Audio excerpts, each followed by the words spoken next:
سے گزارش کروں گا کہ اسی گلی میں وہ بھوکا کسان رہتا ہے، اسی گلی میں وہ بھوکا کسان رہتا ہے، یہ وہ زمین ہے جہاں آسمان رہتا ہے۔ ہمیں دشمنوں کی تعداد سے کیوں ڈراتے ہو؟ ہمارے ساتھ بھی بیٹا جوان رہتا ہے۔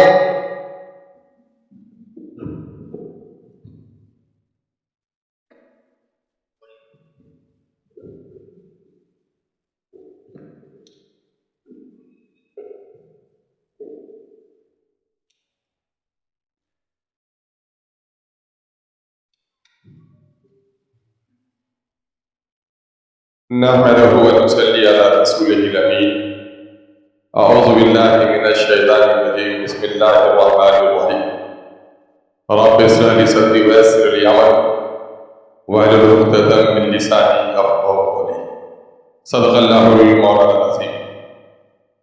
آج کے اس بہت ہی نورانی بابرکت اور بچیوں کے لیے درسگاہ کے قیام کی افتتاحی تقریب میں موجود آج کے اس محفل کے صدر باوقار داعش پہ تشریف فرما، اس دیار کے ہی نہیں بلکہ سیمانچل کے مشہور اور ممتاز عالم دین حضرت مولانا و مفتی مطیع الرحمان صاحب، اس علاقے میں علماء کی تنظیم کے ذمہ دار اور سماجی خدمتگار حضرت مولانا ابو صالح قاسمی صاحب، اس مکتب کے بانی جناب حضرت مولانا سجاد صاحب، دیگر معزز ترین علماء کرام اور آج کے بزم کی نظامت کرنے والے بھائی جناب عزیزی نعمان صادق صاحب، یہاں پر موجود میرے دینی بھائی اور بزرگوں، میری نیک ترین ماں بہنوں اور بیٹی، میں سب سے پہلے اللہ رب العزت سے دعا کرتا ہوں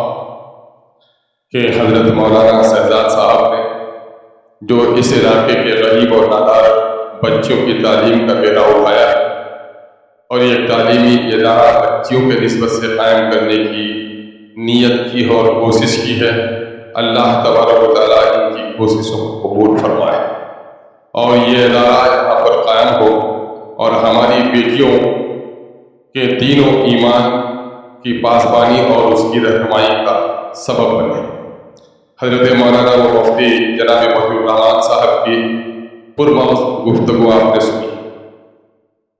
میں چوک چوراہے پہ آتا جاتا رہتا ہوں اور میں نے جب سے سیاست پر قدم رکھا ہے یا سماجی خدمت میں جب سے میں نے قدم اٹھایا ہے، شروع دن سے میری کوشش یہ رہی ہے کہ ایک اچھے سماج کو بنایا جائے، اور آج بھی آپ نے اس جلسے کو جلسے اصلاح معاشرے کا عنوان دیا ہے، اور یقیناً ہے کہ جب تک اینٹ جلی ہوئی نہیں ہوگی، دیوار اچھی نہیں بنے گی، جب تک تختہ اچھا نہیں ہوگا، کشتی اچھی نہیں ہوگی۔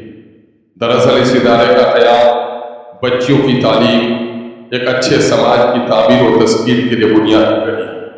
میرے بھائیوں، مرد اور عورت زندگی کے گاڑی کے دو پہیے ہیں، اور گاڑی کا دونوں پہیہ جب تک درست نہیں ہو سکتا، وہ گاڑی نہ آگے بڑھ سکتا ہے نہ بوجھ اٹھا سکتا ہے۔ افسوس کہ ایک لمبے عرصے تک ہمارے ہاں بیٹیوں کی تعلیم سے بڑی غفلت برتی گئی۔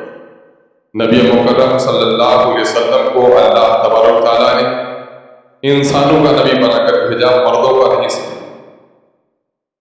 پوری رہتی دنیا تک آدم کے بچوں کا نبی بنا کر بھیجا، اور آپ صلی اللہ علیہ وسلم نے غار حرا سے آ کر جب پہلے دین کی دعوت دی تو کسی مرد نے نہیں، سب سے پہلے کسی خاتون نے اسے قبول کیا، جو ہماری اور آپ کی ماں ام المومنین حضرت خدیجہ رضی اللہ تعالیٰ عنہا تھی۔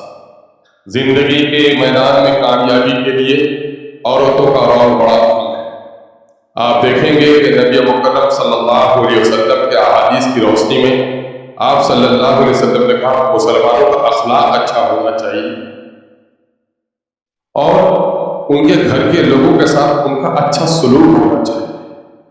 عورتوں کے بارے میں بڑی ہدایت کی۔ نبی مکرم صلی اللہ علیہ وسلم کے آمد کے قریب زمانے میں عرب میں لوگ بیٹیوں کو زندہ ترغور کر دیتے تھے، سوتیلی ماؤں سے نکاح کر لیتے تھے۔ جس طرح سے آپ گائے بیل بازاروں میں بیچتے ہیں، عورتیں بازاروں میں بیچی جاتی تھی۔ ماؤں کو وہ عزت و احترام حاصل نہیں تھا، بیٹیوں کو باپ کے ترکے میں مال نہیں ملتا تھا۔ نبی مکرم صلی اللہ علیہ وسلم نے ماں کے قدموں تلے جنت کی بشارت دی، ماں کی خدمت کو ترجیح دی، بہنوں کے حقوق کے ادا کرنے کو عبادت کہا، اور نتیجہ یہ ہوا کہ عرب کی وہ سرزمین جو بیٹیوں سے گھبراتی تھی بیٹیوں کی نگہبان بن کر گئی۔ یہ موقع نہیں ہے کہ اس پر گفتگو کریں ہم زیادہ، علماء کرام آپ کو اس کی باریکیاں سمجھائیں گے۔ میں یہ سمجھتا ہوں کہ میں کل تک مرتا کوچادامر اور کسانگن کے ایک ذمہ دار شہری کی حیثیت سے اللہ تبارک و تعالیٰ میرا حساب لیتا، لیکن جب اب میری موت ہوگی میرے بھائیوں تو میری کتاب زندگی کا ایک عنوان بڑھ گیا ہے، میرے امتحان کا ایک عنوان بڑھ گیا ہے۔ اب مجھے امور پیسہ کے تعلق سے بھی قبر میں میرا سوال ہے، تو آپ لوگوں کے دلوں میں جو اللہ نے محبت ڈالی میری، میں دولت مند کا بیٹا نہیں کہ میری دولت کی وجہ سے، میں بازو میں طاقت نہیں کہ میرے خوف کی وجہ سے، آپ لوگوں کو میرے جذبات، میرے خیالات، میرے احساسات اور میرے کارناموں کی وجہ سے اللہ نے آپ کے دلوں میں محبت ڈالی۔ پل پلیاں سڑکیں اپنی جگہ پر بننی ہیں، پل پلیاں بنیں گے، سیلاب آئے گا، ٹوٹے گا، لیکن اصل سماج انسانوں سے بنتا ہے۔ شروع دن سے میری یہ کوشش ہے کہ ہمارا سماج ایک اچھا سماج بنے، افراد اچھے ہوں، سماج میں عدل قائم ہو، غریبوں کو کوئی دبا نہ سکے، بستی کا ظالم کمزور ہو اور مظلوم طاقتور ہو۔ میں راتوں دن اسی پر لگا ہوں۔ میں سیاست کو عبادت سمجھ کر کرتا ہوں اور خدا کے ہاں پرسش کا خوف بھی رکھتا ہوں۔ یہی وجہ ہے کہ اس قسم کے اس نوعیت کے جو بھی تعلیمی ادارے قائم ہوتے ہیں، میں سمجھتا ہوں کہ میرے کام کو آسان کرنے والے لوگ میرے بھائیوں، بیٹیوں کی تعلیم کتنی ضروری ہے میں آپ کو بتا دوں کہ نبی مکرم صلی اللہ علیہ وسلم کو دھارس بندھانے والی کوئی ذات تھی تو حضرت خدیجہ رضی اللہ عنہا تھی۔ جنگ آپ جب وقت کیا کہتے ہیں غار حرا سے اتر کر آئے، جبرائیل امین کی پہلی ملاقات ہوئی تو آپ پر کپکپاہٹ طاری تھی۔ آپ نے آ کر اپنی زوجہ کو کہا زمبلونی زمبلونی، مجھے اوڑھا دو، مجھے اوڑھا دو، اور آپ سو گئے۔ تھوڑی دیر کے بعد آپ کی کپکپاہٹ طاری ہوئی تو آپ نے حضرت جبرائیل سے ملاقات کا واقعہ بتایا اور آپ نے کہا اے خدیجہ مجھے میرے جان، اور ایسے وقت ماں خدیجہ نے جو دھارس بندھائی ہے یقیناً ہے کہ سونے کے حروف میں لکھنے کے لائق ہے۔ کیا کہا؟ اے میرے سردار، آپ تو مسافروں کی خاطرداری کرتے ہیں، آپ غریبوں اور یتیموں کی خبرگیری کرتے ہیں، وہ جس کا بوجھ کوئی نہیں اٹھا سکتا اس کا بوجھ آپ اٹھاتے ہیں، آپ کا خدا آپ کو رسوا نہیں کرے گا۔ یہ نہیں کہا کہ ذکر و اذکار کرتے ہیں، تسبیح و تلاوت کرتے ہیں، بلکہ یہ کہا آپ انسانوں کے حقوق کو ادا کرتے ہیں، اس لیے اللہ آپ کے کو ضائع نہیں کرے گا۔ میرے بھائی، یہ پتہ کرنے کا ہے کہ دیکھو شخصیت ہونے کے بعد انسان، اور ایک ہوتا ہے انسان کے اندر اس کی شخصیت۔ ایک کلی 1.5 کوئنٹل اس کا وزن ہے، ٹوٹ لہیم سے موٹا تھا، اور ایک 50 کلو کا دبلا پتلا انجینئر اس پلی سے بوجھ اٹھواتا ہے، پتھر اٹھواتا ہے اور کنکریٹ کا۔ اس کے معنی کیا ہے؟ وہ ایک نیرا سادہ سا انسان ہے، اس انسان کے سینے اور دماغ میں توانائی اور طاقت نہیں ہے جتنا اس دبلے پتلے انسان میں۔ تو عورتوں کی شخصیت آج ہمارے ہاں عورتیں اگر ساڑی خرید رہی ہیں، بہترین ساڑی ہے، اور صرف اس کو کہہ دیجئے کہ تھی ساڑی ہاں تو رنگ رہے تو کی نہیں رہے تو ٹھکانا نیچے، تو خریدی ہوئی ساڑی کو واپس کر دیں گے۔ ہمارے عورتوں کی عقل ابھی اتنی کمزور ہے۔ لیکن دیکھو دنیا میں فیصلہ کرنا، زمین کا فیصلہ کرنا، مکان کا فیصلہ کرنا، بیٹی اور بیٹے کا رشتے کا فیصلہ کرنا اتنا مشکل نہیں ہے جتنا ایمان کا فیصلہ کرنا مشکل ہے۔ دنیا میں کٹورا لے کر ایک آدمی بھیک مانگتا ہے اور اسے کہو کہ تم اپنا مذہب بدل دو، ہم تم کو کٹورا میں بھیک نہیں اپنا مہر دے دیں گے، وہ بھکاری دروازے اور واپس چلا جائے گا، اپنے مذہب کا سودا نہیں کرے گا، اور مذہب کے بارے میں وہ سوچتا ہے۔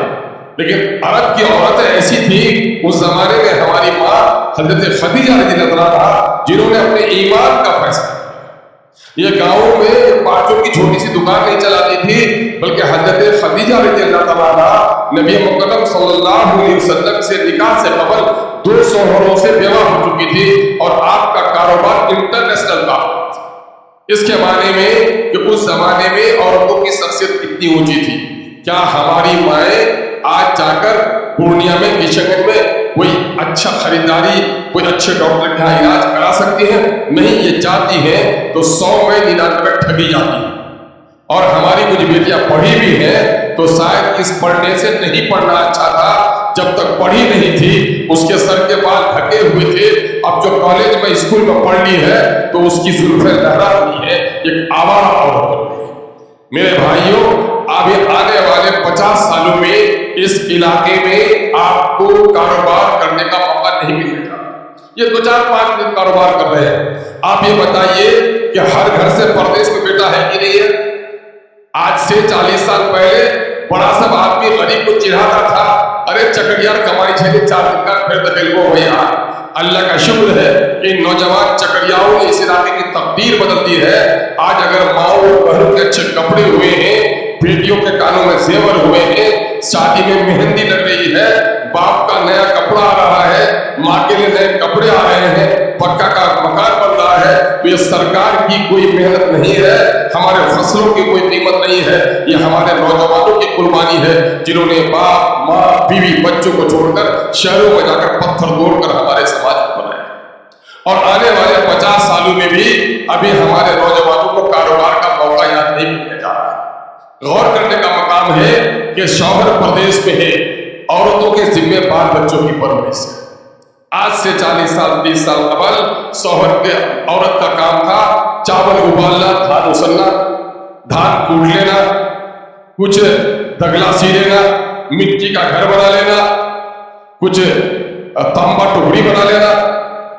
और बच्चा बीमार पड़ा है, डॉक्टर से ताल्लुक उसका नहीं था, बैंक में पैसा आया है उसका ताल्लुक नहीं था, ब्लॉक में आधार कार्ड ठीक करना है उसका ताल्लुक नहीं था, मैयत और शादी में जानी पड़ेगी, गाड़ी वाले को फोन करना उसकी जिम्मेदारी नहीं थी, घर का छप्पर सड़ा हुआ है उसकी जिम्मेदारी नहीं थी। आज शौहर प्रदेश में है, बच्चा बीमार है तो औरत को ही डॉक्टर क्या है, बिजली नहीं है तो मिस्त्री को भी फोन करना है, और अगर आधार कार्ड खराब हो गया है तो औरत को ही जाना है। इसके मायने ये हैं कि बदलती हुई दुनिया में औरतों की जिम्मेदारियां तब्दील हो गई। क्या हमने अपने औरतों को इस तब्दीली के मुकाबले के लायक बनाया? आज अगर 16 साल की बच्ची के अलावा 32 साल जिनकी उम्र है, जिनकी 40 साल उम्र है, वो अपना दस्तखत भी जानती है? नहीं जानती है। एक लंबे अरसे से मुसलमाना ने हिंद से गफलत हुई कि मुसलमानों ने बेटों की तालीम के लिए इदारे तो कायम किए, यहाँ से पंजाब और हरियाणा, यूपी जाकर हमारे बच्चे आलिम और फादिल तो बन के आए, लेकिन हमारी माएँ और हमारी बहनें और हमारी बेटियां पढ़ी लिखी नहीं हो सकती। मुबारकबाद के मुश्तहिक हैं वो जुमला असातिज़ा, वो आलिम हजरात जिन लोगों ने बेटियों की तालीम का बंदोबस्त किया है। मैं उनको मुबारकबाद देता हूँ। वो नौजवान जो प्राइवेट स्कूल चला रहे हैं, अभी सिमलवाड़ी में रिकॉर्डर को देखा, एक अजीज और है, ये नौजवान सरकारी स्कूलों से अपने बच्चों में अच्छी तालीम दे रहे हैं। अल्लाह का शुक्र है, गांव की बेटियां आज पढ़ लिख कर सरकारी नौकरी में भी जा रही हैं, अब हिम्मत से बोलने वाली हैं। लेकिन मेरे भाइयों, पढ़ने लिखने से सिर्फ समाज तब्दील नहीं होगा। पढ़ने लिखने के मामले में मैं एक अक्सर मिसाल देता हूँ कि पुराना जो गाड़ी का हल था वो चक्के का या फल्ली है, पुरानी जो लोहे का टुकड़ा, कोई काम का नहीं है, कबाड़े वाले को बेचते हैं तो 1 किलो का दाम 25 रुपये देता है, और वो 25 रुपये का 1 किलो चाकू लोहार खरीदता है, उसे 10 टुकड़े में काटता है और उसे पीटता है, आग में सुलगाता है और चाकू बना लेता है। यानी वो लोहे का टुकड़ा अनपढ़ था और 10 टुकड़े में काट कर लोहार ने उसे पढ़ा लिया। अब क्या हो गया, पढ़ लिया तो उसकी कीमत 1 किलो की 25 रुपये थी, अब ये चाकू की कीमत 50 रुपये है। पढ़ने लिखने के बाद उस 1 किलो लोहे की कीमत कितनी हो गई? 500 रुपये हो गई। 10 चाकू बना, 50 रुपये, कितना हुआ? 500 हुआ। इसका मतलब ये होता है कि पढ़ने लिखने से कीमत बढ़ जाती है। लेकिन अगर यही चाकू किसी बच्चे के हाथ में हो तो उंगलियां काट देता है, माँ के हाथ में हो तो सब्जी काटती है, और किसी डॉक्टर के हाथ में हो तो आपका और हमारा जख्म पीप को बाहर निकाल देता है, टीस और दर्द से उनको बचा लेता है। और यही चाकू किसी डाकू के हाथ में हो तो उस चाकू से गर्दन काट देता है। यानी पढ़ने लिखने से सिर्फ नहीं बनेगा। आज मोबाइल में सन भाई के साथ भागने वाली पढ़ी लिखी, समझे, बाप के माथे पर टोपी है, आप मुंह में लाल खून की तरह लिपस्टिक लगाकर मैयत में जाने वाली पढ़ी लिखी, जुल्फों को लहराते हुए सनभाई के साथ मोटरसाइकिल में जाने वाली पढ़ी लिखी। इसलिए सिर्फ पढ़ने लिखने से नहीं होगा, बल्कि कुरान में जो पहली आयत का नुज़ूल हुआ नबी मुकर्रम सल्लल्लाहु अलैहि वसल्लम पर, वो कहा इक़रा बिस्मि रब्बिकल लज़ी खलक़, पढ़, सिर्फ पढ़ नहीं बल्कि पढ़ अपने रब के नाम से जिसने तुझे पैदा किया। यानी तेरी तालीम में तेरी रब्बानी हिदायतों का, तेरे खुदा की हिदायतों का असर होना चाहिए। पढ़ने के नाम पर सब नहीं। आज जितनी भी डकैतियां हो रही हैं, बैंक में फ्रॉड हो रहे हैं, वहाँ जो फलस्तीन में मुसलमानों को मारा जा रहा है, या मुल्क के पार्लियामेंट में गलत कानून है, उसमें भैंस चारने वाला अनपढ़ कोई नहीं है, ये सारे पढ़े लिखे लोग। आज समाज को जाहिलों ने उतना नुकसान नहीं पहुंचाया जितना पढ़े लिखे लोगों ने नुकसान पहुंचाया है। जहेज के लिए बेटी को तड़पाने वाला पढ़ा लिखा, बहन को तड़के में हिस्सा नहीं देने वाला पढ़ा लिखा, अपनी बेटियों को जिस्म में आधा नंगा करने वाला पढ़ा लिखा। इसलिए पढ़ना लिखना नहीं बल्कि रब्बानी हिदायतों के मुताबिक नबी के तरीके पर अपने बच्चों को पढ़ाना है, और ये काम हमारे उलमा कर रहे हैं। आइए इसका साथ दीजिए।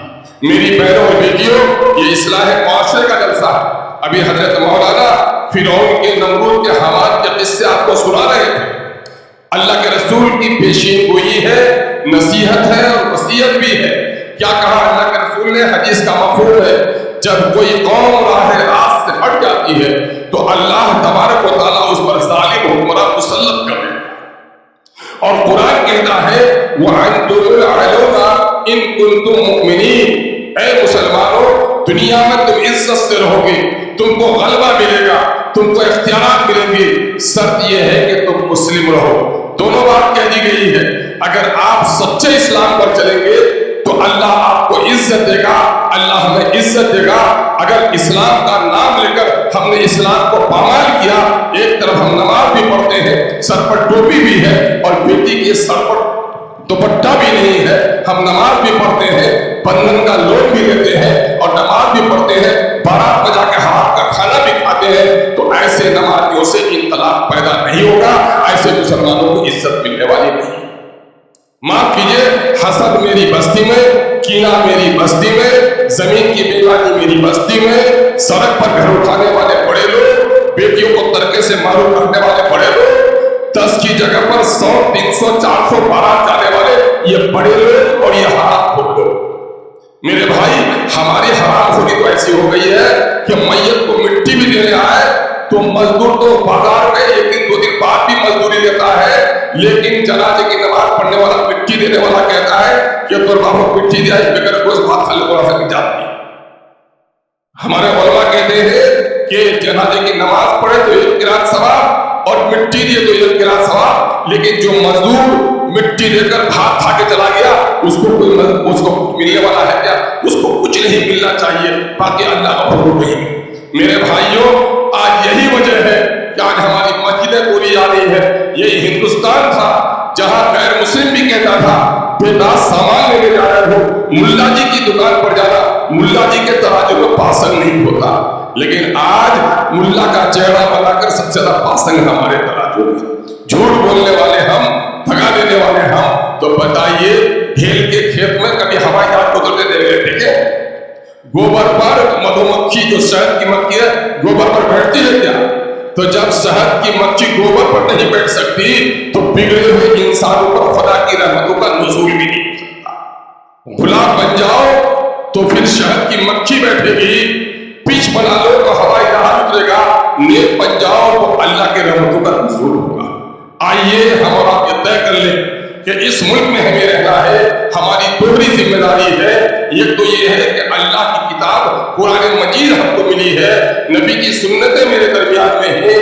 अगर कुफार और मुशरिकीन भटक रहे हैं, वो अगर जानवरों का पेशाब पी रहे हैं, वो अगर बेटियों को सता रहे हैं, वो अगर शराब पी रहे हैं, वो पी सकते हैं, वो अंधेरे में है तो अंधेरे का मुसाफिर भटक सकता है।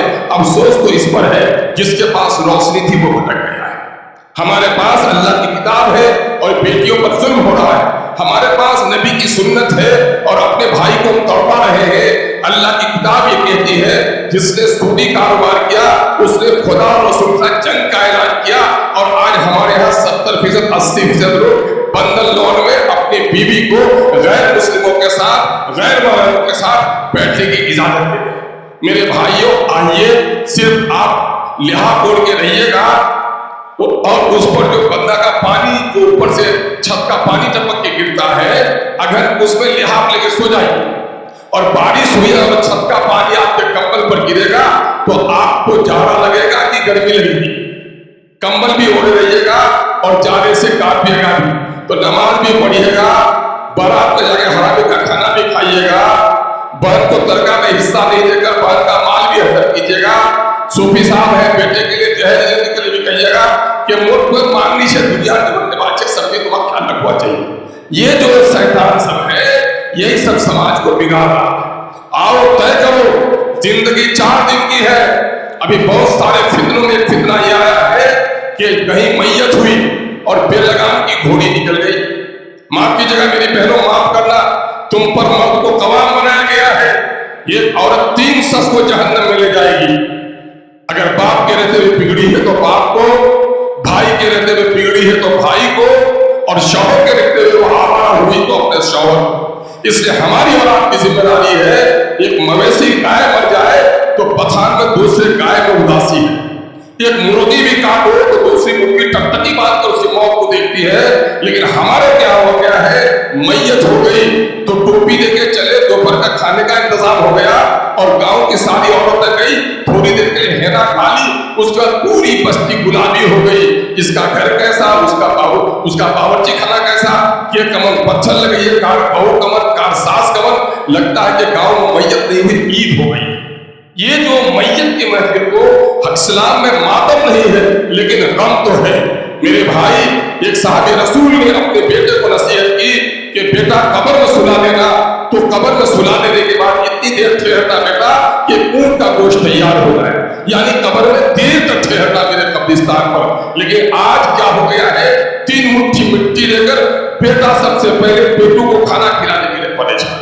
میرے بھائی یہ ہڈ بھرمی ہے, یہ سطیع القلبی ہے, یہ دل کی سختی ہے. آئیے اپنے دلوں کو نرم کیجیے, علماء سے رشتے ہوئی.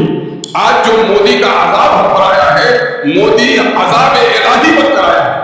ہم اگر آج اپنے صفوں میں درار پیدا نہیں کرتے تو کسی کے مائک کے لال ہمیں آپ کو دکھانی نہیں تھی. آج ہماری مسجدوں پر قبضہ ہو رہا ہے, ہم نے مسجدوں کو خود ویران کر رکھا ہے, ہم قبرستان کی مٹی کو خود کھیت میں ملا لیا ہے. لوگوں وقت کا معاملہ, وقت کا جو کالا قانون بنا ہے, میں 5 منٹ میں اس کے سلسلے میں آپ سے بات کرنا چاہتا ہوں کہ ان آزادی کے لگ بھگ 78 سال ہوا چاہتے ہیں. ان 78 سالوں میں 40,000 سے زیادہ سمپردائی دنگے ہوئے, فرقہ وارانہ فساد ہوئے, اور ان فسادوں میں 90% مسلمانوں کا نقصان ہوا. مراد آباد کے عیدگاہ میں گولی چلی, میرٹھ اور ملیالہ میں نوجوانوں کے سینے پہ گولی چلی, بھاگلپور میں ریشمی جو شہر ہمارا تھا اس کو جلایا گیا, بھیونڈی میں مسلمانوں کو کپڑے کا کارخانہ تھا جلایا گیا, مراد آباد میں برتن کی صنعت ختم کی گئی, نوجوانوں کو بے قصور جیلوں میں بھیجا گیا. ان تمام تر مظالم کو, ان تمام تر ظلم کو, زیادتی کو ابھی جو بلکس چیخ رہی ہے, 10 ظالموں نے اس کے ساتھ زیادہ پہ جبر کیا, وہ بہن ہماری بلکس آج بھی گجرات میں روتی ہے, مودی تم نے میری بہن کا ریپ کروایا اور ریپسٹوں کے گلے پر تم نے مالا ڈالا ہے. جس مسلمانوں کی بیٹیوں کی عزت کو ذلیل کرنے والے کو تم عزت دیتے ہو اور تم کہتے ہو کہ مسلمانوں کا وقت کا قانون بنا کر بھلا کرنے والے, تم سے بھلائی کی توقع نہیں رکھتے.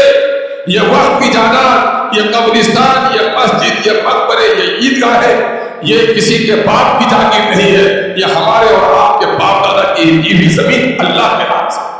جان لو وقت کسے کہتے ہیں, اپنی جائیداد کو اللہ کے نام پر, اپنی جائیداد کو اللہ کے نام پر انسان کی بھلائیوں کے لیے وقف کر دینا اور اپنے حق سے دستبردار ہو جانا.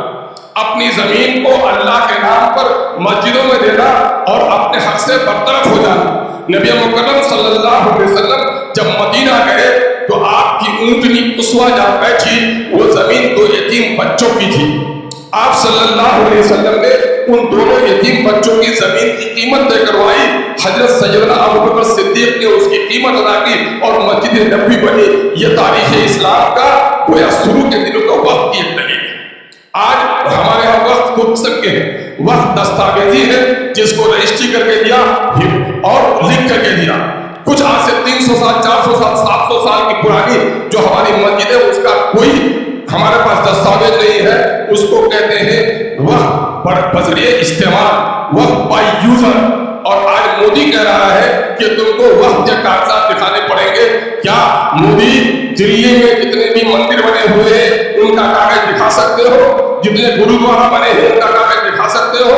नहीं दिखा सकते हो। तो फिर मुसलमानों के बाप दादा ने जो मस्जिदें बनाई है उसका कागज हमसे क्यों मांग रहे हैं? मेरे भाइयों, इसी को लेकर मिल्लत पर बड़ी बेचैनी है।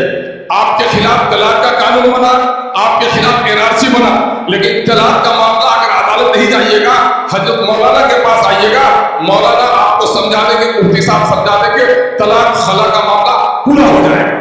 लेकिन एनआरसी का मसला में हमारा 1% हमसे ज्यादा आसाम में गैर मुसलमान जाने लगा।